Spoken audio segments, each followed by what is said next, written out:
From the opinion pages of the Wall Street Journal, this is Free Expression with Gerry Baker. Hello and welcome to Free Expression with me, Gerry Baker, from the Wall Street Journal editorial page. Thank you very much for joining us. If you're not already, please be sure to subscribe at Apple Podcasts, Spotify, and wherever you get your podcasts. And please remember to leave us a nice review. Free expression, we believe, of course, is essential to a healthy democracy, and it's very much under threat these days. So each week on this podcast, we aim to contribute by having a wide-ranging, candid conversation with leading practitioners and commentators in the worlds of politics, business, technology, academia, the arts and culture, and others, exploring in depth the themes, people, and topics shaping our world. Pleased to say my guest this week is Dennis Prager.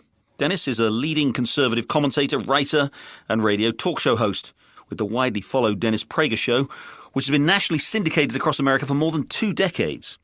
Dennis began life in political advocacy, helping persecuted Soviet Jewry during the Cold War. He's been a passionate proponent of freedom from authoritarian repression ever since. President Ronald Reagan appointed him to the U.S. Commission to the review of the Helsinki Accords between the West and the Soviet bloc, and President George H.W. Bush picked him as a member of the Holocaust Memorial Council.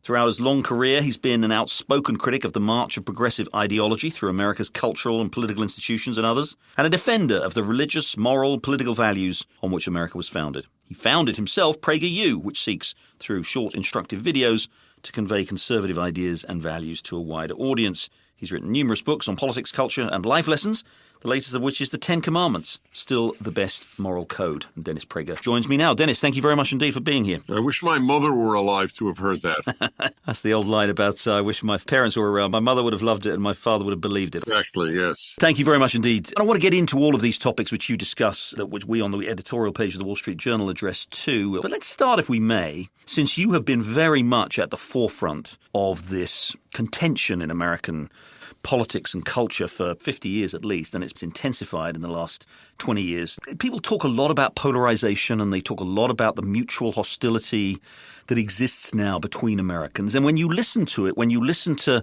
people on either side of this debate, you hear the way they talk about what matters to them, and you hear the way they talk about their opponents. And they talk about their opponents in ways that are extremely derogatory, derisory about their American opponents. And I wonder, especially I wonder as an immigrant to this country, who came to this country because he loves this country and admires so much about it, how on earth does this country ever come through all this again as a unified... We've had great, intense political debates right through American history.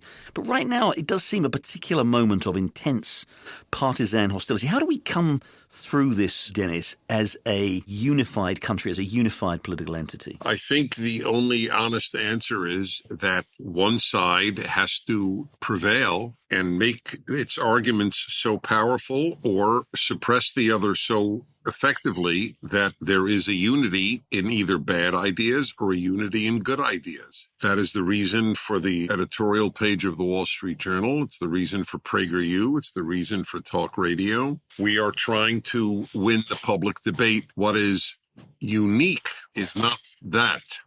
What is unique is that for the first time in American history, a serious percentage of Americans think it is okay to censor the other side, to use the current term, to cancel the other side. And I know why the left wants to do this. I've been a student of the left since I was a graduate student at Columbia University's School of International Affairs, the Russian Institute.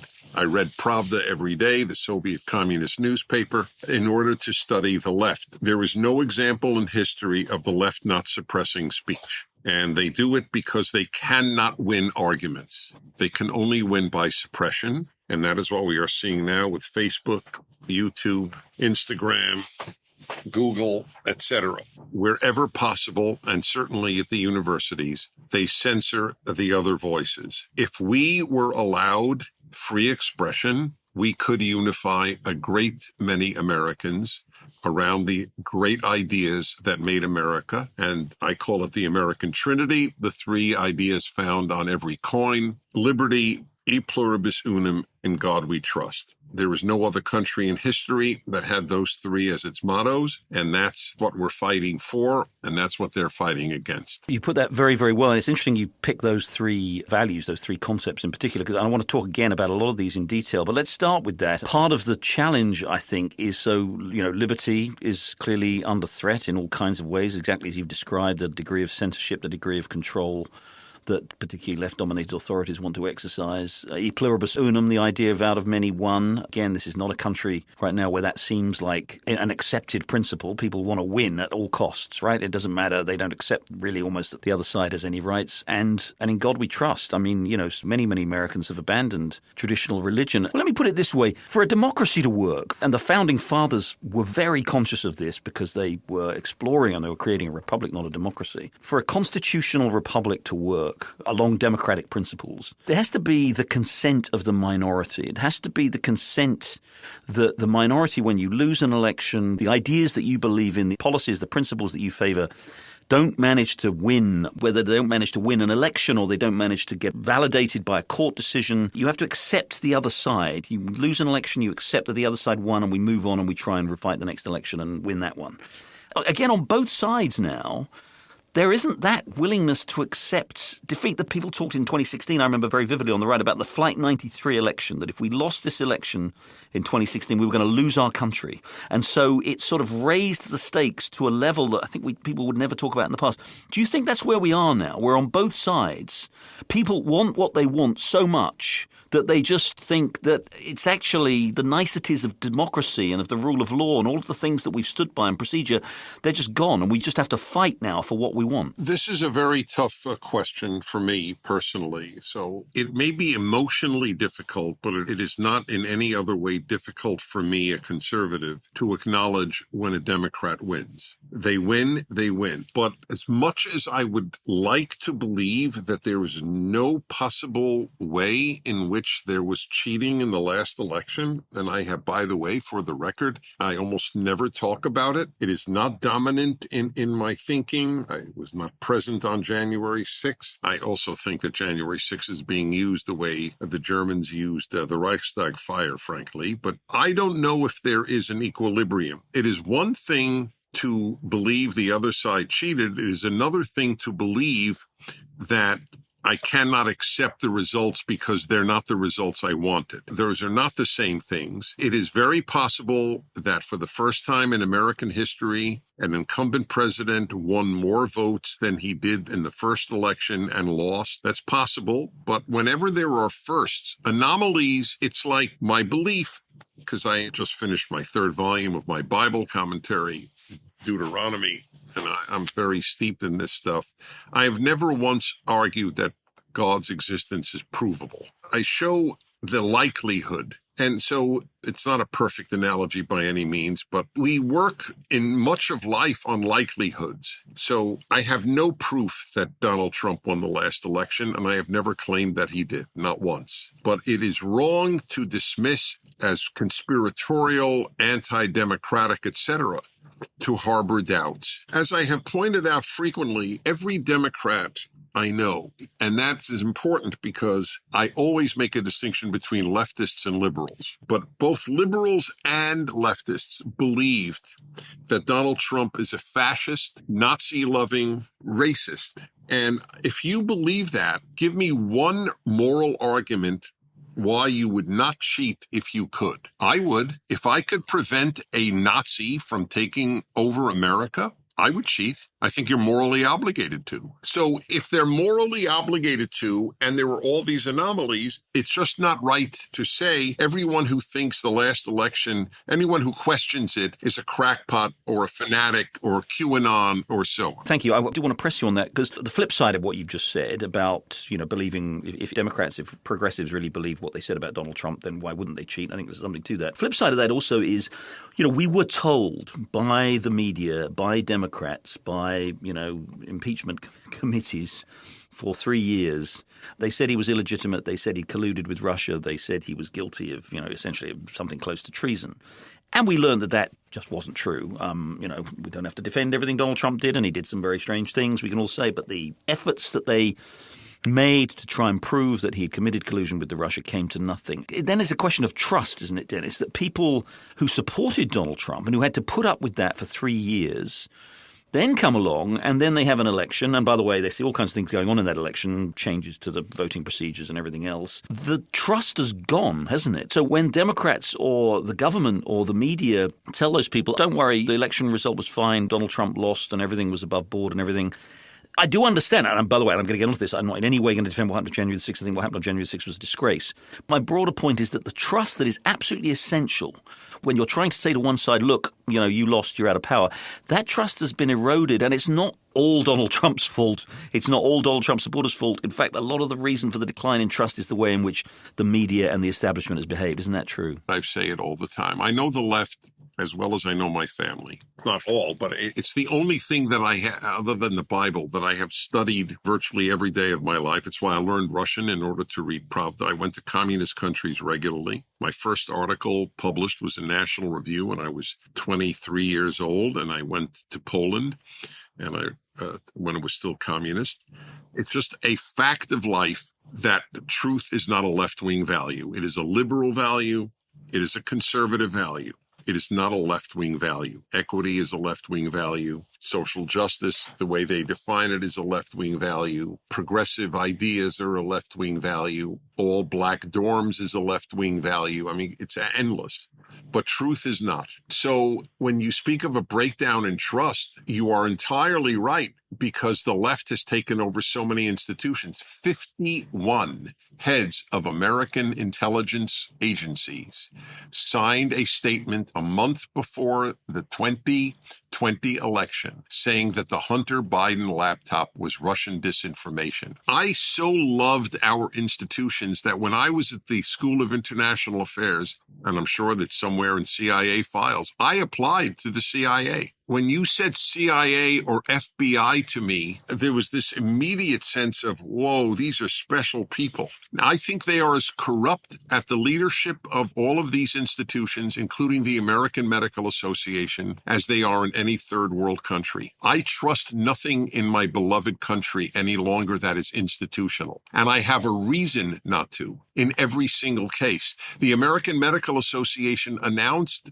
2 years ago that it opposes birth certificates listing the sex of a child because it's not determined by birth. That's the American Medical Association. Your paper, God bless it, just reported on the American Academy of Medical Schools. Medical colleges, yeah. Yes, of medical colleges, right. How they have now decided it is as important for you to learn about systemic racism as a medical student as it is about medicine. I'm sure every one of us is delighted to know that my doctor will spend so many hours studying about systemic racism. So the crisis is unique in American history. 45% of American young people don't believe in free speech for hate speech, which they don't even realize because they went to college and they were taught how not to think. What an oxymoronic a statement that is. The whole point of free speech is that what you consider hate speech is free. The Nazis were permitted to march in Skokie, Illinois in the 1970s because despite the fact that there were so many Holocaust survivors living there, which is why they chose it, these lowlifes. But virtually every Jewish organization understood. In America, even Nazis have free speech. But on a campus today,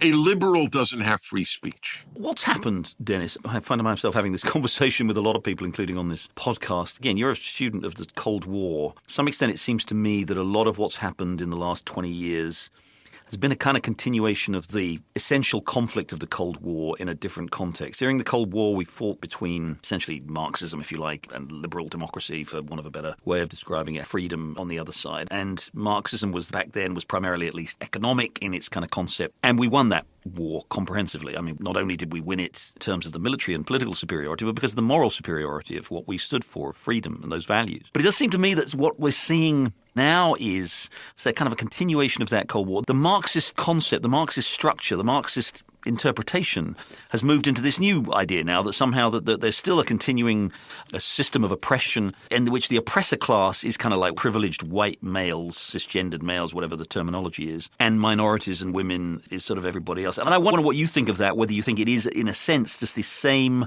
what the Marxists call dialectic through history. We saw it through the brief pause after the end of the Cold War, and it's been resumed.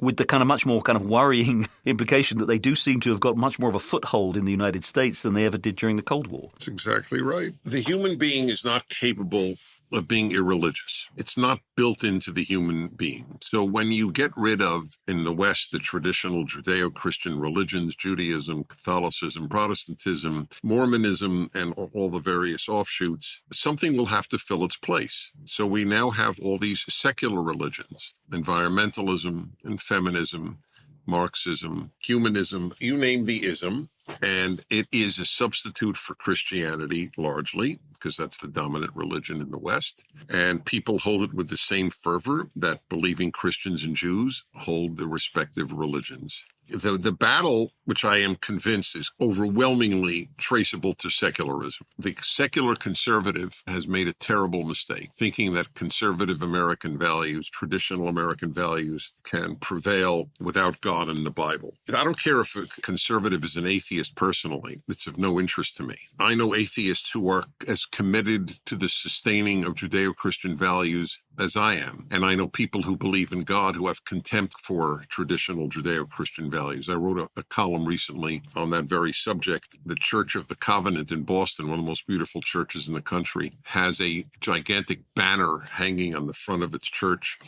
God says, and then all it is about every woke position you could possibly have. So I don't know anything about your values if you believe in God, and I don't know anything about your values if you don't believe in God. I only know what you believe in. So if you believe in any of these leftist things, to get back to your question, you're entirely right. The Cold War battle is now domestic. That's what's changed. Communism lost internationally, and it is winning in the United States. And I just will add one other thing, a revelation that came to me only in the last few years. I wish I had realized it sooner in life, but I didn't. The human being does not yearn to be free. The human being yearns to be taken care of. I should have known that. I guess it's when it came to me, when I wrote my commentary on the book of Exodus, and the Israelites get out of Egypt within a month. They're screaming, we want to go back to Egypt. The food was better. They didn't give a damn about being free. They gave a damn about eating what they wanted. People prefer to be well-fed slaves to free people who have to find their own food. And obviously, I'm not talking starvation. I'm just talking finding your own food. They were not starving in the desert, the Israelites. It's an ancient lesson. I repeat, most people do not yearn to be free. Freedom is a value, not an instinct. And we have not taught it as a value for 3 generations since World War II. The greatest generation was not great in its forgetting how to teach what America stood for. They were great in defending America, and I don't even blame them. People don't teach the normative. They think it will continue. People think what they're living through will be permanent. And Reagan was right. We are always one generation away losing freedom. Does that suggest that the future is, again, there's been a kind of a view, it's called a sort of a Whiggish view of history, that the history of human sort of politics, if you like, is a sort of steady march towards freedom and liberty and democracy, and, famously captured by the end of history idea by Francis Fukuyama at the end of the Cold War. Obviously much misquoted and much misrepresented, and we should be fair to Frank. A lot of what he said was not, there will no longer be any political conflict and everybody will think the same thing. He didn't say that. But he did absolutely capture the idea that had been an animating spirit through much of history, this idea that this was man was progressing in this way. Is what you just said there, that actually man doesn't necessarily yearn to be free, but actually yearns to be taken care of. Does that suggest now that actually that what we're seeing, and there's a lot of interest in this on the right, by the way, and this kind of idea of a sort of a benevolent kind of controlling authority, and as well as obviously the left believes in a kind of technocratic authoritarianism.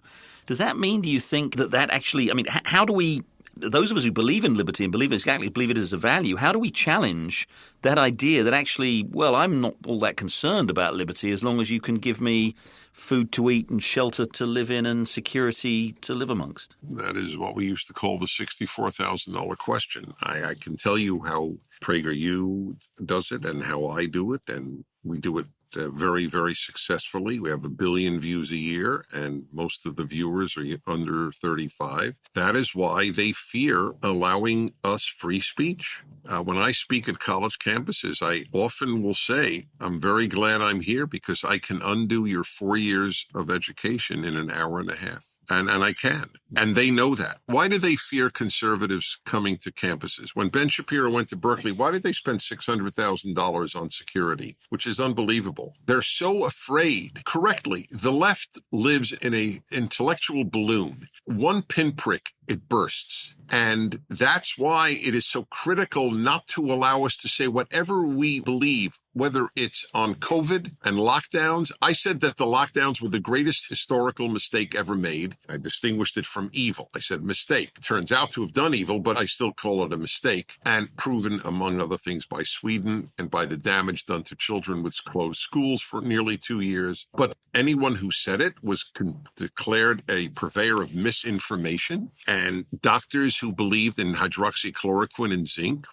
and in ivermectin risked losing their licenses. The first time, I believe, in American medical history, doctors could not prescribe an almost utterly safe prescriptive drug. Hydroxychloroquine is on the list of WHO's 10, I think, safest and most important drugs in the world. And all of a sudden, a doctor cannot decide to prescribe it. We have to teach young people liberty is a value. And you young people, in many cases, you are opting to be slaves. A lot of them won't hear it or don't give a damn. You're going to give me free tuition? You can have my soul. You can own me. That's fine with me. But at least let us tell them this. We're going to take a short break right there, but we'll be back shortly with more with Dennis Prager, commentator, author, and of course, radio talk show host.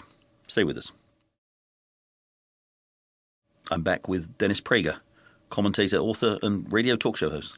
You mentioned COVID, and I wanted to talk to you a little bit briefly because I know you've written a lot about this too. And one of the things that strikes me very much over the last few years, particularly with COVID, but with many other issues too, climate change is one of them, is the delegitimation of dissent on all of these issues by claims to science and saying you can't really disagree with us, you're not allowed to disagree with us because the science is quote-unquote settled, right? So this was true on climate change. For the record, I'll say it, climate change I think is real. A significant element of it is man-made. There are things we can do about it. I think the alarmism is massively overdone. But if you say that, if you challenge the full kind of litany, the full canon of climate change doctrine, you're labeled a climate denier and you're denying science. If you challenge lockdowns, if you challenge the efficacy of forcing people to stay in their homes or wear masks, you're going against the science, you're being a bigot. If you challenge vaccinations, and again, for the record, I'll say it, I'm vaccinated.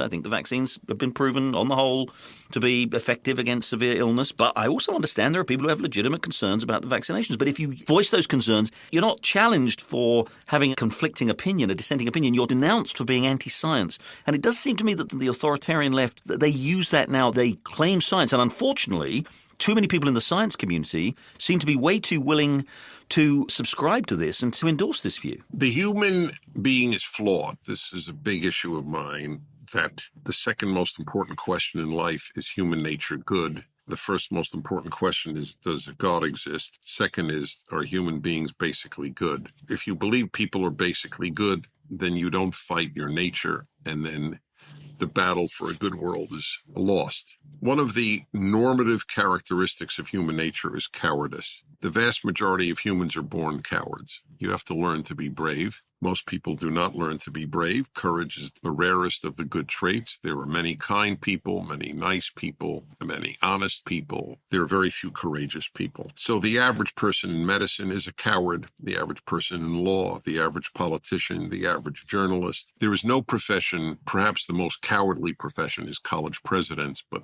it's an extremely close competition with sports writers. That's the reason. They're cowards. Doctors are really on board with giving 16-year-old girls mastectomies on healthy breasts because they said they're a boy? Why is there not an outcry on the part of doctors about the mutilation of healthy young girls by other doctors? Because they're cowards. The average doctor doesn't think it's right. Look, it's very depressing for me to tell you all of these things. My brother's a professor of medicine, and he's a wonderful human being, and he has saved countless lives. None of my attacks on the medical field are easy because I'm so close to somebody who's a very prestigious member of that profession. But it is what it is. Cowardice is the human norm, and we have to figure out how to make more courageous people. But back to your point, when I just wanted to note when you said authoritarian left, that's redundant. There is no non-authoritarian left. There are non-authoritarian liberals. I have a column every week. I have 1,000 of them up on the internet. One of my columns is 32 questions to ask people to determine if they're leftists or liberals, because I think the distinction is very, very significant, even though liberals, through brainwashing and cowardice, still vote for the left. They have nothing in common with the left. All of my liberal relatives, and that's nearly all of them except, thank God, my wife and children, nearly all of my relatives are liberal. Maybe one is a leftist, and they all think it's a bad idea that Columbia University has an all-black dormitory and all-black graduation exercises, but they will vote Democrat no matter what. I do want to talk to you a little bit about religion, and we've talked about it a little bit, and I wonder whether all the data seems to suggest that Americans are becoming much less formally religiously observant in terms of, opinion polls that measure how many people go to church or synagogue or mosque, go to a place of worship, or even those who self-identify as atheists. That number is growing. But I wonder whether you think, first of all, how much is that responsible for what we're seeing, this assault on American values that we've seen in the last 20 or 30 years. But also back to what we were talking about earlier, whether it's been replaced by this new kind of secular religion, environmentalism, racial justice, all this kind of woke stuff. I mean, one of my favorite lines from one of my historians is, that we used to think that the wars of religion went away in the sort of 16th and 17th century. They didn't. The labels changed and, it became, kind of just different ideologies, but they were essentially kind of pursued with the same religious zeal. Do you think that's what's going on right now, that we're seeing the traditional, the Judeo-Christian tradition particularly increasingly eclipsed for a lot of people, a lot of younger people in particular, by these new secular religions? And are we now involved in that kind of, for want of a better word, that kind of modern religious struggle? It's entirely how I understand it. And I believe the left understands it that way too. They know that their only enemy is organized religion. And specifically in the West, that means Christianity. They understand that the demise of Christianity is the victory of the left. And I say this as a religious Jew who's not a Christian. Truth is truth. I fight for Christianity because I know that the West is doomed. And if the West is doomed, the Jews are doomed. American Jews are largely very foolish. And it's very depressing for me to say that, having devoted so much of my life to Jewish causes. But again, truth is truth. Not to realize how special Jews have been treated in the United States of America from the beginning. This has been the greatest country outside of their own that Jews have ever lived in 3,000 years of history. And for the ADL to become another woke, America's a piece of crap organization is sickening. I hate ingratitude. Every leftist is an ingrate. In fact, I have said often on my radio show, you get a BA in ingratitude, a master's in ingratitude, and a doctorate in ingratitude when you go to a university in the West and especially in the United States. So yes, it is fundamentally religious. Orthodox Jews, and I'm not Orthodox. I'm observant, but I'm not fully Orthodox. So I have no axe to grind. Orthodox Jew, evangelical Christian, traditional Catholics, none of them believe that there are more than two genders. Only people in left-wing religion or left-wing secularism believe that gender is an infinite spectrum. How come science didn't know this 20 years ago? Not one scientist in history said gender was a spectrum, that it was not binary. So this notion, science tells you that there's male and female. Is sex a spectrum among other mammals? We're the only mammal that doesn't have a fixed sex, but it shows you the power of repetition. Anyway, no religious person says men menstruate. You have to be secular or left-wing religion. That's because of the Chesterton quote. Whether or not he actually said it, I don't know, but it's attributed to him. When people stop believing in God, they don't believe in nothing. They believe in anything. Look, Dennis, we've talked in very broad and political, philosophical terms about history. We haven't talked much about immediate politics, but I do want to ask about Donald Trump and the Republican Party in particular. Look, you were not a supporter of Donald Trump initially when he ran for president. You supported him, obviously, when he was the Republican nominee. You thought he was obviously better than Hillary Clinton. You supported a lot of what he did as president. We're now entering a kind of critical phase as we come up to the midterms and decisions are being made about who runs again in whether Trump runs again in 2024, who might oppose him. It seems to me that Trump brought to politics a lot of things that Republicans had just not been able to tap into before. And he was able to tap into a degree of frustration and resentment among so many Americans that he was actually brilliantly able to articulate and to bring that forward. And he did, many things that many people approved of when he was president. I do wonder, though, whether his obsession, let's call it that, with the election and having lost the election, again, let me say for the record, there were lots of strange things went on in that election, but I don't think anybody ever proved that election was stolen. And secondly, what happened on January the 6th, in my view, again, was a disgrace. But his obsession with relitigating that, is that something you think that makes it impossible for him to be the right standard bearer for the Republican Party in the future? There are other candidates, of course. Or what's your view? Do you think Trump has every right to have a go again? Here is my view. My view is that he was the greatest president since Abraham Lincoln, and I hope he doesn't run. I don't assess presidents by their personal behavior or my assessment of their character. It is of virtually no interest to me. The number of nice people who have done damage in history is almost equal to the number of nice people. The naivete, including many conservatives, and the obsession with Trump's character, as if, first of all, they're gods and they know his character. And to the extent that I know character, I stand before God Almighty in my belief that Joe Biden is way inferior a human being to Donald Trump. But it doesn't matter. The stuff that has come out about Martin Luther King and sexual activity has not diminished my belief that he did great things for this country, that he prevented a racial war. John F. Kennedy had orgies in the White House, and it is of no interest to me whatsoever because it was kept secret. I don't give a damn about these people's private lives. I think the obsession with it is political immaturity. So none of that matters to me. I assess presidents like I do surgeons. Does he do good surgery? I don't ask how he treats his parents, even though that's important to me. I think honor your parents is in the 10 Commandments. No, I don't think it. I know it. So when I go to a surgeon, I never ask, is he a fine man? I ask, is he a fine surgeon? I hope he's a fine man too, but frankly, I'll take a non-fine man who's a great surgeon over a fine man who's a mediocre surgeon. And I said that the whole time with his presidency. He did so much good for the world. I asked Neil Ferguson, one of the greatest living historians. He's even admired, to the best of my knowledge, by liberals, not by leftists. He was at Harvard and he's now moved to the Hoover Institution. And I asked him on my radio show. I had no idea what he would say. None. I was so curious, though, because I respect him. And I said, Professor Ferguson, do you think Putin would have invaded Ukraine if Donald Trump were president? Without breathing, he said no, and I agree with him. Donald Trump brought peace to many parts of the Middle East. He prevented Putin from invading because Putin didn't know what this madman named Trump might do, and I don't want American presidents liked. I want them feared. So he was a great president. What his speech in Warsaw defending Western civilization was one of the greatest speeches given by a president in the last 100 years. But I do not want him to run again because he sucks the air out of the room. And I have only one concern. It is not Donald Trump, despite my praise of his presidency.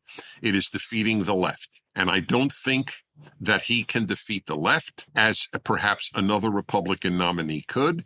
And that is all I care about. I just want to push back slightly on that because, again, I think a lot of people would agree with you. Donald Trump has a list of achievements, many of them you've outlined, which I think a lot of people would praise. Yeah, the issue is, to a lot of people, though, I think, is that it's not a question of whether he's a nice man or a good character. And God knows, as you say, America's had terrible characters who've been actually quite effective presidents. And we can go back all the way back to the founding fathers for, insights into that. But it's not that he's a nice character or a good person or he does nice things or whatever. It's that specifically, particularly after the election, after 2020, and refusing to accept the election results and then doing what he did to rouse up, should we say, his supporters to do what they eventually did on January the 6th. That's not more about his character or his personality. That is about using the office to do something that had never been done in American history before, which is to sort of essentially to try to block the peaceful transition of power for a president to try to stay in office even after the Electoral College had actually voted him out. That is not about his niceness or his decency. That is about whether or not he's prepared to observe constitutional procedures. And that's what worries a lot of Republicans, isn't it? And aren't they right to be worried about that? I don't know anybody, I'm sure they exist, but I don't know anyone who became anti-Trump after January 6th, but was pro-Trump. What we generally had was never Trumpers or people who couldn't stand the man before January 6th, and his behavior since January 6th has been a sort of confirmation. I don't know about that, Dennis. I think there were people who were prepared to tolerate Trump who weren't particularly enthusiastic about him, including many voters, I would submit, who were prepared to tolerate Trump, but actually after the election, and particularly after January 6th, are not prepared to tolerate them. But they were never Trumpers. Look, you may well be right, but since I've already said I hope he doesn't run, I'm not sure, what else you would like me to say. I did say on my radio show over and over, obviously, with no good result, that he should be preoccupied with the Georgia vote, the runoff votes, and not with the last election. And I believe that at least one of the seats could have been saved and the country saved thereby had he been in Georgia the whole time, just saying how important it is to keep a Republican majority in the Senate. But he didn't. He was preoccupied with what he believed. And I'm sorry, I do go on record as saying there is reason to believe that there was massive fraud. There is no proof. That is correct. I just said there is reason to believe. But there is no excuse for being preoccupied with it at the expense of the battle against the left. And the preoccupation, his obsession with it, which I somewhat understand, but I do not think is wise, is why I don't want him to run again. And I do think it hurt the country because of the Georgia vote. We could talk a lot more, but Dennis Prager, thank you so much indeed. A lot of fascinating topics which you go into all the time on your show and in your writings. Thank you very much indeed for joining us, Dennis Prager. It's been a joy. Thank you very much. Well, that's it for this week's episode of Free Expression with me, Gerry Baker, from the Wall Street Journal opinion pages. Thanks very much for listening. Please join us again next week for another exploration of the issues driving our world. Thank you and goodbye.